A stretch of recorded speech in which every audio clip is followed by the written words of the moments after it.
سابق وفاقی وزیر فواد چودھری کو چہرے پر کپڑا اور ہاتھوں میں ہتھکڑی باندھ کر عدالت میں پیش کر دیا گیا۔ تفصیلات کے مطابق فواد چودھری کو پولیس سیکیورٹی میں ڈسٹرکٹ جوڈیشل کمپلیکس لایا گیا۔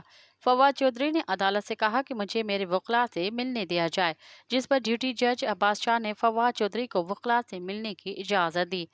فواد چودھری سے اہلیہ ہبا چودھری، وکلاء فیصل اور فراز چودھری نے ملاقات کی۔ وکیل فیصل چودھری نے کمرہ عدالت میں اعتراض اٹھایا کہ فواد کے چہرے پر کپڑا کیوں ڈالا گیا۔